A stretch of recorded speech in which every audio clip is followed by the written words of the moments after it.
So here we are doing the virtual interview. I was real excited about the performance on March 21st that never happened, Yeah. but you know, here we are, and I'm Sorry, just I'm sorry to interrupt you. Let me put my video on so you can see me. okay. Now I see you. Okay. Well, cool. So yeah, where are you speaking from right now? I'm at home in Florida. I live in Hollywood, Florida. Oh, okay. All Yeah. right, cool. I see your traps behind you. Oh yeah, I have my thing, but I have my real drums on the right side of this. Yeah, I see This is the really digital. this is really my studio here. Very cool. Well, this is my kind of everything space when I do work and listen to music. Nice, nice. I see So nice pictures up there. yeah, well, you know, Eric Dolphy and Miles and John Lennon and Grover Washington Jr. and BB King and so, I know, yeah. how old were you when you first realized you loved music? Not just listening to music around the house, but when you knew it was in you. That was really young. I started really young. I was like about 6 or 7 years old, and I already asked my mom to buy me a guitar, and I started since then, and I haven't stopped since then. So And that, I started on guitar, and then like a 1 year or a couple of years later, I started playing bongos, and then I start getting, myself switch into the percussion family. And then from then on, I went to at 10 years old, I went to the classical training conservatory in my hometown of Santa Clara, Cuba. mhm. Yeah. Interesting. So yeah, that was one of my questions. You know, what was your first instrument? I saw that you were playing percussion and guitar, and what had you move into drums? Um, well, being already in love with the percussion, which at first was hand percussion because that's the first experience that I had on percussion. Um, I that was about 10 years. 10 years. I was 10 years or 11 years, and I did it because to me it was. I mean, I had a very big influence. Is someone I was playing in the. I was studying in the school, but already I was going out and seeing bands, and there was this drummer. His nickname is El Peje, and he used to play in a kind of a big band settings. He was very virtuosic, and to me, being a little kid and seeing that guy playing the drums was an amazing experience. And now later on we became friends, and we really have a good relationship. But that was kind of a very inspirational moment on how I started you know playing drums. Wow. So when you were playing percussion, I'll tell you that my introduction to Cuban jazz, Mm-hmm. I was also I went to music school and I was a drummer. And Nice. of course, you know, to interview or to audition, I had to audition on snare drum for technique and Yeah. timpani for intonation and mallet instruments, which I was not very good at, but it got me into school. But early on, right after I graduated high school, the jazz radio station in New York City, I grew up in New York, they played this music that I was so blown away by. Of course, you couldn't Shazam it, couldn't go on the internet. So I went down to the radio station. I jotted down what day, what time. And they said, and it's funny because he said, oh, that was a band. It was a Cuban band called Aray. That's how they pronounced it. And anyway, I immediately went out and I got their album. And that was my introduction to Cuban jazz. And Right. I mean, those guys, Yeah, yeah. you It's, know, so what kind of influence did Irakere have on you? well, Irakere was a very established band already when I was a little kid, and I used to listening in the radio. I used to see them on TV when I was a kid, um, and then later on I see them a few times live. Even though by the time I was in Havana, they were already, they wasn't, you know, they weren't playing that often, and that was, they weren't doing that much as a band. Chucho was doing some other you know, some other performances and some other ensembles and stuff like that. But it oops, it you know, it played a great influence on me, and actually the drummer on Irakere, Enrique Pla, he's from Santa Clara also. Oh, is he? And yeah, no, I met him in Havana, but you know, I later on knew that he was from Santa Clara. And it, you know, Irakere is one of those amazing bands that really you know, put a stamp and developed and pushed the music you know, in so many different directions, and because he had great musicians in it. I mean, there was an amazing lineup of musicians, including Chucho, who was the musical director, but you know, everybody else around it also. Paquito and Arturo and and Oscar Valdez, which, you know, who was, you know, an unbelievable you know, link into doing a lot of the stuff that they did also with the Afro-Cuban music. Oscar Valdez was the percussionist that sang also. He was the lead singer. And you know, they did amazing stuff, and you know, we're really blessed to have had that band live for a long time in Cuba. They were amazing, and they were great improvisers, and you know, great virtuosos, instrumentalists on their own rights, each of them. Yeah. Well, you know, I'm very blessed and fortunate that I've seen three of them individually numerous times. I've seen Chucho, I've seen Arturo, and I've seen Paquito, all separately. But you know, there's so many great Cuban jazz musicians that we could talk about. But I want to mention one other before we move on to some other questions. And we've also got questions from music students at Waltrip High School that DACAMERA is very involved with. And of all, I mean, again, there's so many great Cuban musicians and percussionists and drummers, but Chano Pozos. Yeah. Just, you know, what learning and how did he have impact on you? Well, you know, to me, the whole story on Chano Pozos was amazing because it just happened to be in the right place at the right time. Also, I mean, he was a very talented and a great percussionist, and someone who knew how to entertain and stuff like that. But also, being in New York in the 40s was you know, very important for him to be there, so that can actually get to hang out with Mario Bauza, who ended up meeting, you know, making the connection between Chano and Dizzy at the end of the run. Right. And that's where, you know, the whole thing kind of starting, all this Latin jazz or Afro-Cuban jazz, whatever people call it. You know, started right there in that real meeting that happened, and you know, all these amazing records of playing Manteca and all this you know, amazing bling bling bling, and you know, just the recordings that they did. So yeah, Chano Pozos is a great influence in more than the influence of his playing.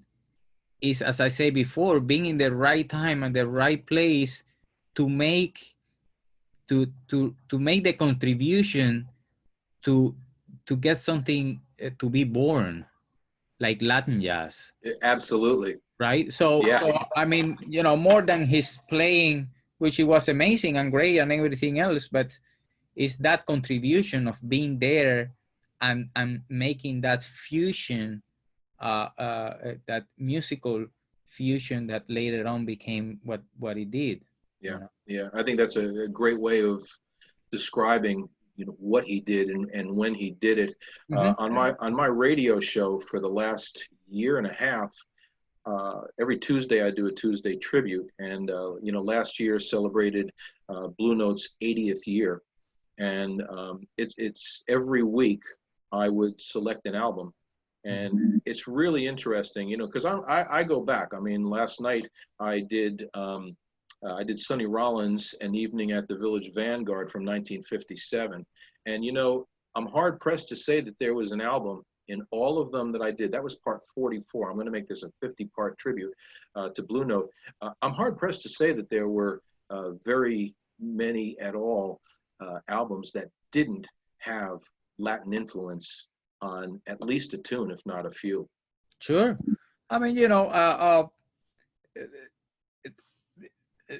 musicians, and mostly the musicians from the US and Cuba, there always has been a bond culturally, and especially in the music, that they have been one way or another interacting and exchanging in you know, ways of doing things. We were in Cuba also very influenced by, you know, the big band, jazz, sound, and we have, you know, we have great singers like Benny Moré with a big band format, you know, singing on top of it in the Cuban way of doing it. So it was a back and forth, and that's you know, had happened since then, and it's happening now.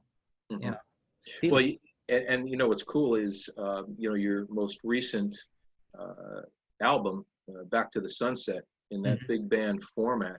What I really like about you, there's a lot I like about your music, but you have performed and recorded in a trio setting, in a quartet setting, a quintet setting, a sextet setting, and a big band setting. You know, there's not many musicians that play that variety of you know, of a gathering of musicians, and I find them all very interesting. How do you decide, you know, what format you're, you know, going to be working with? Well, I kind of it kind of comes from a sound first. I mean, you know, if I have, let's say that I'm building up, that I have some tunes and I hear them, you know, you can, it has to do a lot with how you hear the songs, and how you hear that arrangement of it. And then, you know, this record specifically, Back to the Sunset, came about. I had some music written for big band previously, but that was commissions. That were some commissions that I was asked for to write for other big bands. But I never done a big band by myself on my own with all my songs. And then at one of the sudden, I got a phone call by Eric Oberstein, who's the producer of the album, and he asked me, I want to do something with you. What would you like to do? And when he asked me that, I realized that I haven't done a full album of a big band with my music. But on top of it, that if I am going to have someone to help me, we might as well just do something big, something that I need help with, you know, such as producing a big band. And we did, and we moved on with it. But in the musical, you know, going more into the musical realm,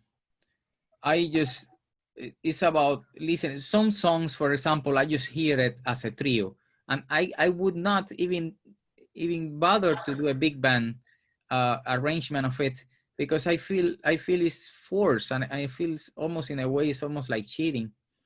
So I kind of have try to keep as much as possible a sincere relationship with music, at least the music that I can control, something that it comes out of me and I can expose and I can share. That relationship with music, I want it always to be as much sincere as possible. So you must really love composing. Oh yeah, that's a big thing for me. Yeah, definitely. Well, I want to point out a couple of tunes that really spoke to me. New Elephant from Live at Jazz Standard. You know, I'm listening to it, and it's taking me back to, you know, when jazz rock fusion was happening. You know, John McLaughlin and Herbie and so on. And I mean, it's just a smoking piece. Of course, it's a live album. So you guys were really, up in the ante, but the composition itself was unbelievable. And then another one that I really, really liked was from Proverb Trio, in that trio setting, Into the Light Love. Yeah. And I think about those, not that they're polar opposites, but the uniqueness in the sound. Whether I'm a listener or when I was an active musician or now on radio, I hear things in the music that may not have anything to do with the melody. It might be that accent on the, on a rim shot or whatever, and that is what draws me to the whole tune.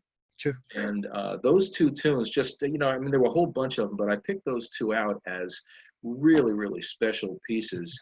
And again, they're one's in a trio setting and one is in a quartet setting. So yeah, and even the trio. When you mention the trio, some people might think that it's piano, bass, and drums, or saxo, bass, and drums. But actually, the trio setting is vocals, keyboards, and drums, which is very, very different already. And this is a very special project because all of this album is improvised. The music in that album is all improvised. So the idea of this project generally has been to play improvised music that it sounds preconceived. At least that's the idea that I always have in my mind. The idea of trying to improvise something that it already have a compositional aspect of it. Not, because when people say, okay, let's improvise something and we don't know what to do and stuff like that, the character of it is just, it's a lot has to do with that quality of freedom and feel free and doing free stuff. But the compositional aspect of it within the improvisation, to me, was what has been always very, I've always been very curious about it and very enthusiastic about it. So I that's a very special project and made by very special musicians, because Jason Lindner on keyboards and also Kokai on vocals. Yeah. Wow. Well, I have a great advantage and an opportunity on my shows Monday, Tuesday, and Wednesday. And this is going to inspire me even more to, to play a wide variety of your music. I was featuring the tunes from Back to the Sunset, right, leading up to the performance, which, again, never happened. And, the listening audience was really excited about that, but they're really going to be excited to hear the variety of your music that I will be able to share with them. Well, thank you. I'm sure they hopefully they'll appreciate it.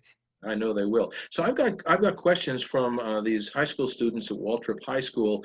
DACAMERA, is very engaged in our youth here. We've got, of course, the High School for Performing and Visual Arts, which is a veritable incubator for jazz musicians. But the Waltrip High School, Andrew Garza, he's a 10th grade drummer. And he asks you this. My question is, how are you staying in shape musically during this time? I'm doing basically the same thing. I've always been in quarantine. I mean, if I'm not teaching at school or touring, I'm here at home doing creative, writing music and practicing some and trying to keep myself in shape. That's what I do normally without the quarantine. So to me, I feel like it's almost the whole world has become like me. Yeah. It's interesting. My wife and I say the same thing, that, they don't realize that it can be normal if they work on it. Yeah. I mean, I don't see the challenge. The challenge to me is more in a sense of the second level of that, which is not the practicing, but is the, I wanted to play live. I want to have an interaction in a live settings with an audience, with the musicians on stage. And that is the challenging part that I'm missing, but I don't feel any challenge on being at home. That's the whole point of being able to practice, being at home. Where are you going to practice? Walking on the street? Yeah, really. So I think there is a contradiction on that sense in terms of the challenges for being at home where you have, you know, the place to, where you should have somehow a place to practice. Where is the challenge? I don't see the challenge. It's actually the opposite. They have put everyone, okay, you have a drums at home, you like practicing, go ahead. You know? Really. So have you done any virtual performances like, you know, so many musicians are doing now? I'm actually start recording some live some lessons that I'm going to be posting on my website in a couple of weeks or so, and that's going to be available, you know, for people. I always have record also like about 4 or 5 performances already, which are going to be posted on my website too. But I haven't done the live performance. I'm going to start doing some like master classes and stuff like that on Zoom also.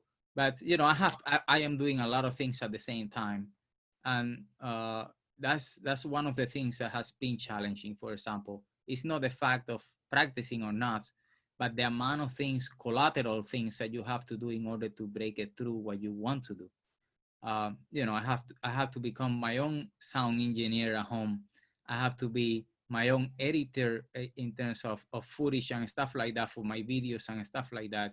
You know, dealing with the frustration of not knowing very well, you know, the which button to press and how to do it. Yeah. And you know, it's a lot of ups and downs. That's the challenging part for me. Well, you know, the good thing though is that you know, as you struggle through it, like any of us that are doing something that are not quote in our wheelhouse, you know, if you want to, you're going to be learning at the same time, as long as you don't throw your hands up in the air and say, this is just not what I'm able to do.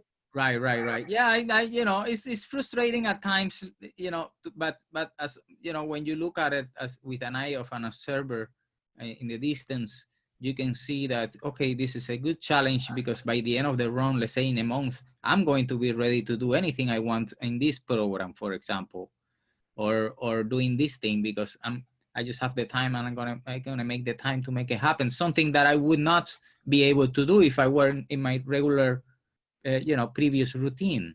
Yeah. Well, great. That's real. And you know, for those that watch this interview, that to me is going to be one of the most inspirational things.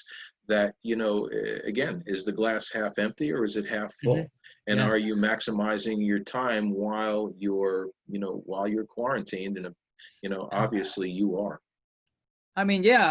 And the important thing is to really, you know, feel good with yourself. It's kind of you have to really go into not only look at feeling good outside of your home.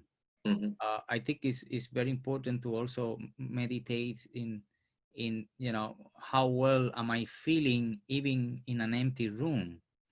You know, we get used to be so bombarded with information, and also we get so much exposure out there, but are you really, you know, feeling comfortable with what you really like, which is most of the time is something very simple, like playing the drums or playing music or something, just being you on an instrument anywhere. See, that's a simple relationship right there. And you know, I think that's a beautiful thing. Yeah. You know, it takes me back to when I would go down. Growing up in New York, we had basements. Here in Houston, you don't have basements because we're, you know, at sea level. But you know, every day I looked forward to going down in my basement and playing. And you know, one of the cool things is that, you know, if I messed up or if I tried an extra, you know, roll around the kit, and you know, and I missed. Okay, try it again. You know, and that to me is what grew me as a drummer and a musician. Yeah, I mean, you know, that's the good thing about being a musician or artist on that sense, is like, at least you're not damaging anyone. You know, you cannot afford to have that same mentality if you are a surgeon, or if you are, you know, a pilot, or if you are, you know, someone that has a different sense of responsibility for his own actions. But you know, for us, you know, and coming from a very subjective level of things, because music, it could be so subjective at times that it's unbelievable how it's just a matter of aesthetics and really a very personal relationship to it, made by the performers, but also made by the listeners, and filtered by their own perception and awareness of who they are and what they listening.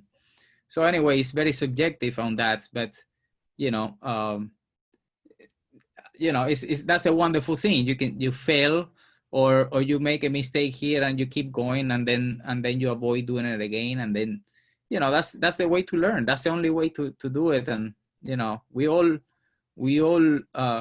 keep being humans, and we are not perfect. And as Salvador Dali says, don't ever be afraid of perfection, because you never reach it. Yeah, amen. Well, I've got a couple more questions from the Waltrip High School music students. Hi, I'm Emily Polly, and I'm a 12th grader that plays piano in the Waltrip High School Jazz Band. Who musically was your major influence as a younger musician, and who or what influences you now? Wow, I have many. I don't have one person that influenced me the most. I have a few of them. I mean, I can mention, for example, a band that in Cuba is kind of very well known. It's one of the best well known, like Los Bambam, for example. It's a popular Cuban popular music band that, to me, always felt like, when you put the first, just any sound, any music that they play, to me was so joyful and so representative of what I was feeling at that moment. And it's just the arrangement and the connection that they have with their audience and stuff like that. I mean, this is a real treat to hear and dance. Also, it's a dancing band. And that's for, I give you one, like Los Bambam, for example, which was a band, and that really influenced me a lot. And it was the percussionist at that time. His nickname was Changuito. And anyways, that's one influence. But there are many influence. Yeah. What about now? Now, it's the same. There are many. I don't have one person specifically. I mean, I admire and get inspiration by also the variety. And that's what I like too. I like the fact that I can, listen to a recording by Monk, and then go and listen to a recording by Ornette Coleman, or Meto Pascual, or Beto Gismonti, or Bill Evans, which is completely different. Each one of them is wow. It's like saying I'm the kind of person who loves Bill Evans and also Monk, which is almost quite the opposite. And the same thing in drumming, like Elvin Jones versus Buddy Rich. I love them both. And I get driven by them both. And what I love about it is that I'm open enough to accept who they are and to understand who they are as they are, and not try to change them. I don't try to look the values of that has Buddy Rich on Elvin Jones. And I don't try to ask Elvin Jones in my mind to acquire the attributes that Buddy Rich has. So I'm accepting and understanding who they are as they are. So that's why I don't have only one. Like, I didn't have really someone that influenced me the most, because there's so many different ones, Well, it's interesting that, so you mentioned Buddy Rich and Elvin Jones. It so happened last night that I played a Buddy Rich tune, his cover of Straight No Chaser from the album A Different Drummer for back in the 70s. And Elvin Jones was the drummer on A Night at the Village Vanguard with Sonny Rollins. Oh, yeah. But you mentioned somebody that very few people ever mention, and I am grateful that I got to see him at the New Orleans Jazz and Heritage Festival, lovingly known as Jazz Fest. Hermeto Pascual. Yeah. that guy, he looked like a hermit, just like his name, with that long white hair. He almost looked like Cousin It from the Addams Family. But that guy was genius. Yeah, he's great. He's I great. mean, He was a big influence on me when I was growing up in the school, and I listened to his music, and I say, wow, this is really different. And he was one of those musicians who inspired me to look for more. First, that inspired me to look for human qualities in the music, and second of all, to look or just be, in a sense, accept yourself as a different voice, instead of going to look for what is similar. well, that's that. I mean, you nailed it. I mean, that is exactly who he was, because his music sounded as classical at times as avant-garde. Like, you see that Dolphy album. How Dolphy would make the animal squeaks and squawks out of his bass clarinet. I mean, the guy. Anyway, I just wanted to touch on Hermeto Pascual, because so few people know him and so few people really mention him. I know he reached a broad audience, but in this day and age, you can't say Hermeto Pascual like you can Eric Dolphy and Miles Davis. Right. Yeah, I mean, it depends on the scenario.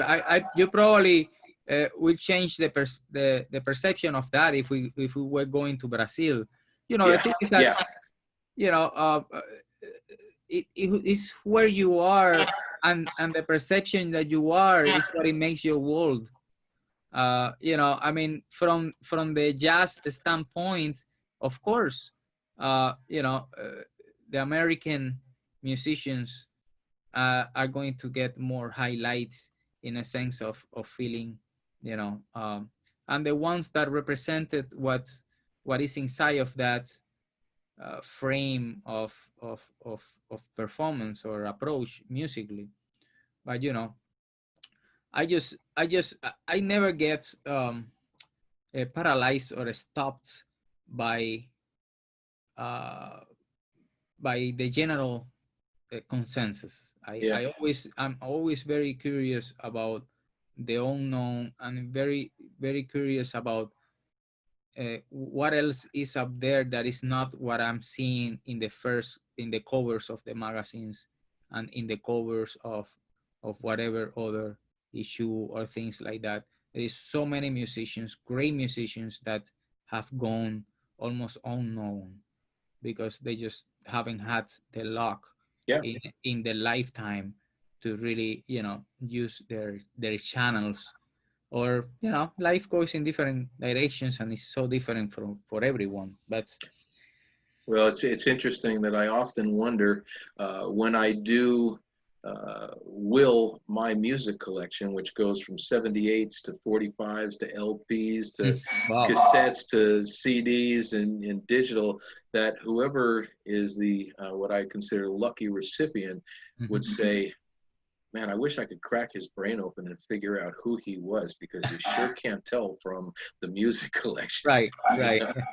Well, I have a couple more questions by these high school students, and we can kind of wind down. Hello, my name is Angel Lopez. I'm a 12th grader, and I play trombone for the Waltrip High School Jazz Band. My question is, what music do you listen to or are working on right now? Thank you. Well, right now, I just finished a recording that is going to be hopefully released in the fall with the sextet, with the sextet, my sextet album. I wrote all new music. We went to the Jazz Standard. We played at the Jazz Standard 1 week before the shutdown, and we went to the studio after the run at the Jazz Standard, and we went to record. And 2 days after, start the lockdown and the whole thing, and I came back to my home. But I left New York with the double thing. I feeling sad for the situation, but also happy because I was able to do it in the last minute, everything that I wanted to do. Cool. So I did a recording, and that's what I've been working on. I just published my second book now, entitled Rhythmic Synchronicity, which is It's basically a book for non-drummers to improve their rhythmic ability. Anyways, I'm always doing a lot of stuff, and you know, I keep writing music. I keep writing material for the new big band. You know, I've been writing commissions for different uh, ensembles. I just finished this month, or last month in March. Well, 2 months ago in March, I sent a commission for the Metropole, the orchestra. Where they are in Holland, and this is a fantastic, a great lineup, because it's almost like a big band with like 20 or 30 people on top of it playing strings and extra percussions and other woodwinds and stuff like that. So I wrote a song for them that they commissioned me to record on their next album, which is celebrating their 75th anniversary of their orchestra. Holland. In Holland, yeah. Wow. It's called the Metropole Orchestra. And then I did a commission that I wrote another commission for the Princeton University, which I was going to do now in the last, like 2 weeks ago, the first week of May, I was going to do a residency there and work with the students through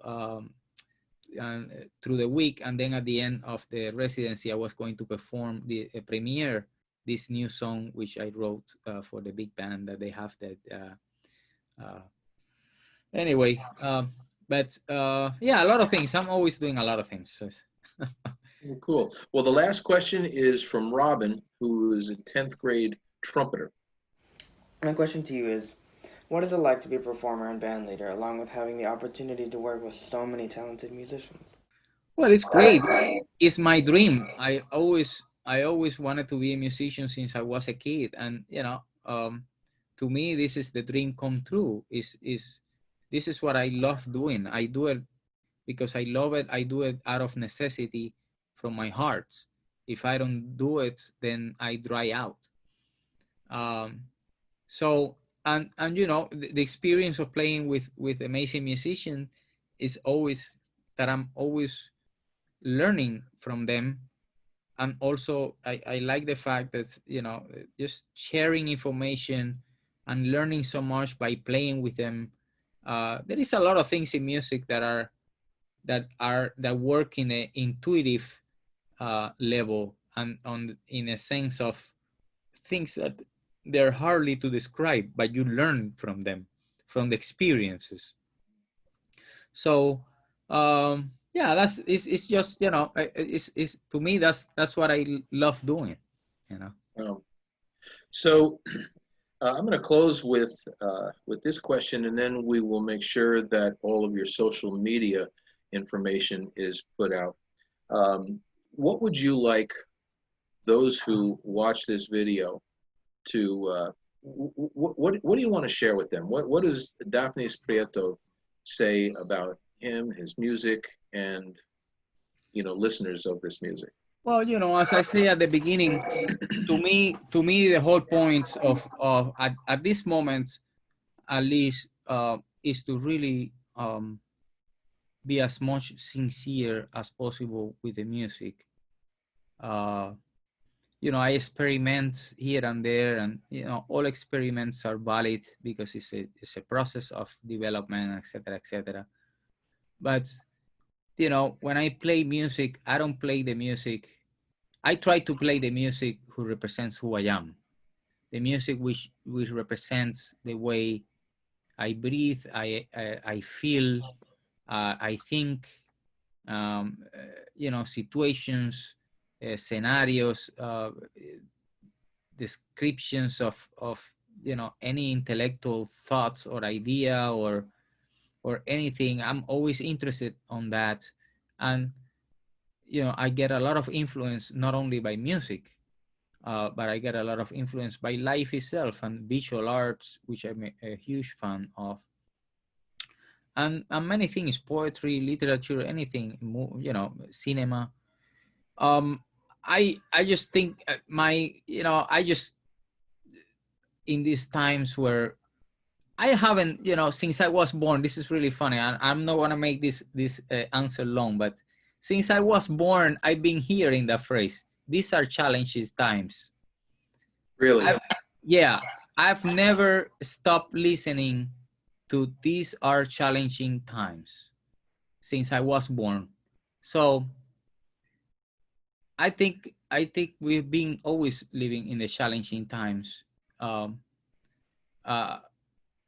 don't. So to me, the value that I'm trying to bring out of it is like the only thing that will save anyone out of whatever chaos or whatever situation it is or whatever it is if you keep your passion and what you really love, alive, and try to focus on that instead of focusing on stuff that you cannot change, that you cannot do anything about it. Mm-hmm. But anyways, I'm just trying to communicate who I am through sounds. That's basically my whole point. Well, I can say that, in listening to each one of your albums, you do that. You do that in different ways. But yeah, I really feel like it's you on the disc. So, and that's from, whether that's from me having been a musician for years, whether that's from me as a listener and or as a jazz DJ and radio personality. I think that's the beauty of your albums, and I'm specifically talking about the ones as leader, not even mentioning, like you being a sideman with one of my favorite groups, the Caribbean Jazz Project, and the many more, Michelle Camillo. I'm looking at this list and saying, wow, man. Yeah. I mean, these are the people I get to play. My tagline on my show is that I get to share 360 degrees of great jazz, an original American music form that's inspired and influenced all of the music genres. And because of the listeners, I get to play them all. And it's great. They just tell me to keep playing what I'm playing. And I'm going to have a field day after this in sharing with my listening audience the great variety that you have blessed the listeners with.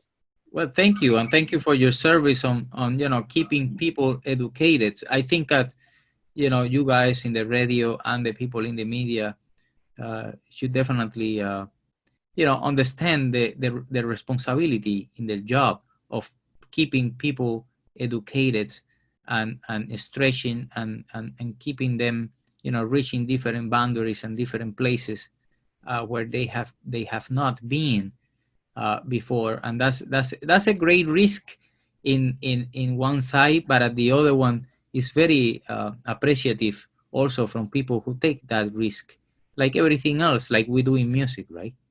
So yeah, no. Thank you for your service for doing that. I appreciate it. It's just like you say, I'm not an active musician anymore. But when people say, oh, are you still playing? I said, yeah, I still play music. I play a lot of music. It just happens to be, music from great musicians like yourself. And I have a vehicle, especially now, you used to have to be close to the actual airwaves, the radio waves. But now with, radio apps and, and the web and satellites, I mean, I know personally because I get texts during my show, I've got listeners all over the place. I've got a couple of listeners in Holland that I know of, and China, and that's it's the beauty of it now that we can spread this further. And we know that jazz, in whatever form, whatever genre of jazz it is, we need to keep getting that music out there, because a lot of people think that jazz is dead, and it is far from it. Yeah. That's true. Well, I'm going to mention just quickly, your awards and honors, and then I want you to share with the audience your social media. In 2007, Grammy nomination for Best Latin Jazz Album. That's Dafnis Prieto, Absolute Quintet. 2007, the Latin Grammy nomination for Best New Artist. In 2011, you got the MacArthur Fellow, unofficially known as the Genius Grant for U.S. citizens who show extreme originality and dedication, as well as the capacity for self-direction in their creative field. 2018, Latin Grammy nomination, Best Latin Jazz Album, Back to the Sunset. And 2018, you won for Best Latin Jazz Album for Back to the Sunset. And that is really commendable. Thank you. Yeah. So So let us know about your social media, Facebook, yeah, Twitter. yeah, I have. I'm getting I'm getting into more into the Instagram now. So I think the Instagram is the most. I think it's very interactive and much more than Facebook. To me, at least, you know, everyone has his own relationship with those media Mm-hmm. outlets. But yeah, I am in Facebook. You can go to Dafnis Prieto / Dafnis on Music, and then you know that's my page. Well, because on my personal, I'm you know I reached already the limit, so I cannot access or. But you know, I have, yes, I have my personal page. I have, you know, my band page, as they call it. I'm also on Instagram. I'm also on Twitter. Uh, and you know, people can reach me through there, and you know, see what I'm doing and what I post. I basically post like one thing every day, something every day, or maybe once every 2 days or something. I post something new. Okay. Well, so what I have, yeah, and I just connected with you through Instagram. I started using it recently as well. I mean, I know that the world has started moving towards this because we need to communicate, since we can't, you know, look at each other and say hello and shake hands anymore, you know. Yeah. But I've got you. Your Facebook page is Dafnis Prieto. Twitter is at Dafnis P. Instagram, Dafnis on Music.